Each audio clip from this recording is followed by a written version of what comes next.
Welcome back to The Clean Truth by Roobi. Glad to be back. We've got a really important one today. We really do.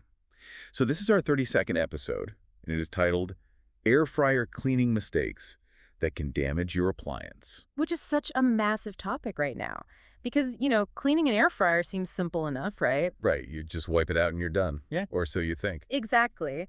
But so many people are unknowingly using methods that can, seriously reduce the lifespan of the appliance. Yeah. Or even completely damage the internal components. Oh, yeah. Like, we're talking about really common mistakes using abrasive scrubbers, harsh chemicals, excessive water, metal tools, or just trying cleaning methods that the manufacturers definitely do not recommend. Yeah, and those mistakes aren't just cosmetic. I mean, they actively damage the nonstick coatings, the heating elements, and even the airflow systems. Which is exactly why today we're taking a super practical approach. We want to emphasize how important it is to use cleaning products and techniques that actually work, but, remain completely safe for the appliance materials. Totally. You have to protect your investment. Exactly. And honestly, integrating something like Roobi's air fryer cleaning bundle is just part of a much smarter appliance care routine. It takes the guesswork out of it. So let's break down the cleaning mistakes that could be shortening the life of your air fryer. And to do that, we're jumping into a really fascinating deep dive today. We're looking at a teardown and restoration process of what might literally be the worst-case scenario. Oh, man. The college dorm air fryer. Yes. Imagine an air fryer that has just been sitting in a dorm for 2 solid years, cooking like hundreds of batches of midnight pizza rolls, frozen wings, and questionable mozzarella sticks. Just nonstop greasy food. And in all those 730 days, it was never cleaned once, not a single time. Right. It's basically a biohazard. But our mission for this deep dive is tackling that exact nightmare. We are going to figure out how to deep clean the absolute worst part of your air fryer without destroying the appliance in the process. Because it's not just a surface issue, right? That baked-on grime actively changes the taste of your food. Oh, 100%. It turns fresh vegetables into something that tastes faintly like, last semester's fish sticks. Ugh, gross. But it's so true. If you have ever flipped your own air fryer upside down and felt that sudden wave of panic looking at the ceiling of the cooking chamber, you know exactly what we are talking about today. It is the ultimate out-of-sight, out-of-mind trap. We just don't ask questions about the dark ceiling above the basket as long as the food comes out crispy. Right, but when you do look up there, you realize you're dealing with a really complex landscape. It's not just metal. No, not at all. You have a powerful heating element, the fan system, and all the delicate internal electronics. They are all densely packed right next to the area that gets the dirtiest. Yeah, the proximity is what blew my mind. The heating coil isn't just hanging out in empty space. Yeah. It is essentially sitting right in the lap of the motherboard. Exactly. Sometimes it's just millimeters away. You've got wiring harnesses, temperature sensors, digital controllers, all right behind a flimsy vent. Which means the most common way people try to clean a greasy pan is guaranteed to kill this appliance. Oh, absolutely. If you take a dripping wet sponge to that ceiling, you are going to fry the machine. It's basically like trying to wash a computer motherboard with a wet rag, right? That is the perfect analogy. Because water doesn't just drip straight down. Capillary action pulls that moisture up and laterally right into the wiring chassis. Wait, really? It travels up? Yeah, water finds a way. And if a single droplet bridges a capacitor or shorks a temperature sensor, your air fryer is just permanently dead. Wow. Okay, so that totally explains why manufacturer manuals treat this area like some sort of classified government secret. Right. Have you ever noticed that? Yeah. You look at the instruction booklet for any major brand, and it tells you exactly how to wash the basket, but there is complete silence on how to clean the ceiling. They just pretend it doesn't exist. They do, because they assume, and let's be honest, they're probably correct, that if they explicitly tell you to clean it, your first instinct will be to grab a spray bottle of heavy-duty cleaner and just go to town. Yeah, that would be my instinct for sure. Exactly. So since the risk of a fried machine is so high, they just omit the instructions entirely. So what's the workaround? How do we clean it without ruining the electronics? We have to adopt the absolute golden rule of air fryer maintenance. It's a very strict boundary. Right. Ready? I'm ready. Damp, not wet. If it drips, it's too wet. Damp, not wet. Okay, I think everyone listening needs to memorize that right now. But that brings up a huge logistical problem. How so? Well, we can't introduce liquid, and we can't use a spray bottle. But we are staring down 2 years of hardened, crusty dorm grease. How on earth do we penetrate that grime without creating a mudslide into the motherboard? Ah, this is where it gets clever. We have to leverage the machine's own mechanics against the grime. We bypass direct liquid application entirely and use a steam hack. The steam hack. Okay, I saw this in the source material and it's brilliant. So you pour a shallow layer of water and a little bit of regular dish soap into the basket, right? Yep. Just water and a few drops of dish soap. You slide the basket back in, and you run the empty air fryer at 400 degrees Fahrenheit for about 8 minutes. And what exactly does that do? Well, think about the physics. When you heat that mixture to 400 degrees, you generate a massive volume of soapy steam. And remember, an air fryer is basically a high-velocity convection oven. Oh, right, the fan. Exactly. The internal fan vigorously circulates that hot, soapy steam, driving it upward into the vent matrix and all around the coil. So it's creating this highly concentrated, humid microclimate up there. Yes, and it permeates the upper chamber as a vapor. It softens the baked-on grease on a molecular level. And because it's vapor, there are no dangerous liquid drips to threaten the electronics. Right. It's a completely safe, deep pour cleanse. That is so smart. Okay, so when you pull the basket out after 8 minutes, the inside walls are covered in condensation. But before we get to the wiping part, there's a really crucial safety step here. Oh, extremely crucial. You're dealing with an appliance that just blasted hot steam near a motherboard. The absolute last thing you want is phantom electrical current running through the system while you're poking around with a damp cloth. Right. Water and electricity, always a bad combo. So you have to physically unplug the unit from the wall. And from the moment that steam cycle ends until the entire cleaning process is finished, that plug never goes back into the outlet. Got it. Unplugged. So the basket is out, the machine is off. The next step is to lay a towel down on the counter, physically pick up the entire air fryer, and flip it completely upside down. Yes. And that physical inversion is your ultimate safety net. Because gravity is finally working for you instead of against you. Exactly. If you do make a mistake later and use a cloth that's slightly too damp, any microscopic droplets will be pulled down onto your towel rather than seeping deep into the wiring chassis. It's such a simple mechanical advantage. But here is where the process threw me a total curveball. The dry wipe. Yes. The very next step, once it's cool enough to touch, is to go in with a completely dry paper towel. No soap, no damp cloth, just dry paper. And it seems counterintuitive, right? Completely. My first thought was, wouldn't a damp microfiber cloth grab all that dusty grime so much better? It's a natural assumption. But think about baking. Okay, baking. If you have loose flour, salt, and breadcrumbs on your counter, and you hit it with a soaking wet rag, what happens? You don't clean it up. You just make a sticky, horrible paste. Right. You are avoiding the creation of a nightmare paste. Because the debris field up there isn't just grease. It's loose panko crumbs, dusting flour, and dry spices. Basically the ingredients for papier-mâché. Yes. If you introduce moisture to that loose debris first, you instantly bind it together into a thick glue. And once it's glue, it gets pushed deep into all the crevices and behind the fan blades. Oh man, that sounds impossible to get out. It is. So by doing a thorough dry wipe first, you knock off all the loose particulate before it can turn into a binder. It saves you an immense amount of frustration. Okay, that makes perfect sense. So the dry wipe is non-negotiable.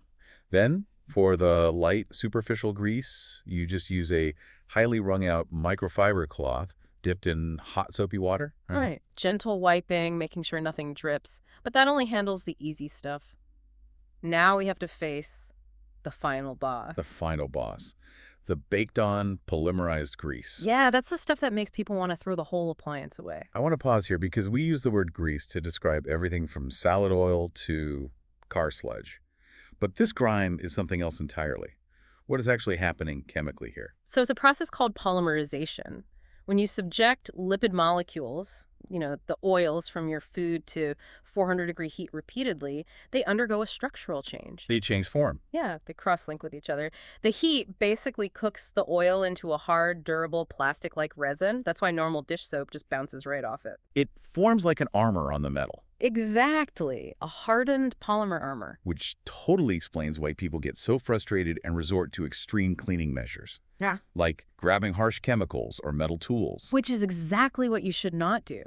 To fight this armor safely, you have a very strict list of approved weapons. Okay, lay them out for us. What do we need? You need a microfiber cloth, an old toothbrush, barkeeper's friend, Dawn dish soap, and paper towels. That's it. And the banned list is equally important here. No oven cleaner, no steel wool, and definitely no soaking. Right. If we look at the materials, those bans are perfectly logical. Oven cleaner is highly caustic. It's meant for thick oven enamel, not the delicate, thin, non-stick coatings in an air fryer. So it would just eat right through the coating. Rapidly, and the fumes would linger deep in the ventilation system. Yikes. And steel wool. Too physically aggressive. It acts like a gouge, creating deep micro-abrasions in the metal where more grease will just anchor itself in the future. That makes sense. You're just giving the grease a better place to hide next time. So instead of chemical warfare, we use a targeted strike.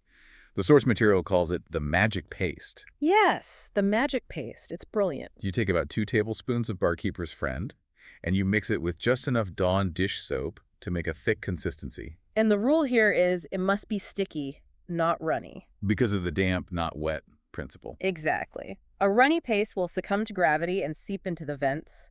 A sticky paste has enough viscosity to stay right where you apply it on the coil. I love how the chemistry breaks down here. Why these 2 specific products?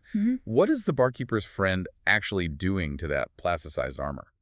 Barkeeper's Friend contains oxalic acid. That acid is highly effective at attacking oxidized carbon structures at a molecular level. It works to destabilize those cross-linked polymer bonds. Wow. Plus, the powder acts as a microabrasive. Think of it as microscopic sandpaper that is physically softer than the metal coil. It scrubs the destabilized grease without scratching the underlying metal. But the acid doesn't carry the grease away, right? Once the bond breaks, the grease is still just sitting there, which is why we add the Dawn dish soap. Precisely. Dawn provides a heavy dose of surfactants. While the acid breaks the armor apart, the surfactant immediately surrounds and encapsulates those broken oil molecules. So it lifts them away from the surface so you can wipe them off. It's a perfect 1-2 punch. So you take the old toothbrush, apply this sticky paste directly onto the stubborn black spots, and then this is a crucial step. You walk away for 5 minutes. Right. You have to give the oxalic acid time to actually react with the polymers. We call that dwell time. If you scrub immediately, you're just relying on physical force. Which defeats the entire purpose of mixing up a chemical paste. Exactly. Let the chemistry do the work. So after 5 minutes, you come back, give it a gentle scrub with the toothbrush, and then wipe it incredibly thoroughly with a clean, heavily wrung-out damp cloth. Yes. And you might have to repeat this on the really bad spots, but you have to ensure every single trace of that paste is gone. Because you really don't want chemical residue on a heating element. Oh, definitely not. If you leave it, it will vaporize the next time you turn the machine on. You don't want aerosolized soap bonding to your dinner. Yeah, that sounds awful. Yeah.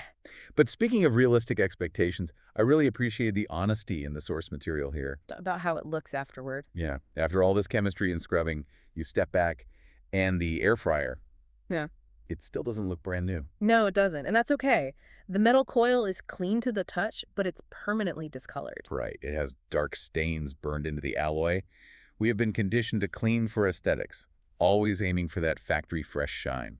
But heat changes metal permanently. Getting it to look like it just came out of the box isn't the goal. The goal is just removing the active rancid grease so it no longer vaporizes into your fresh food.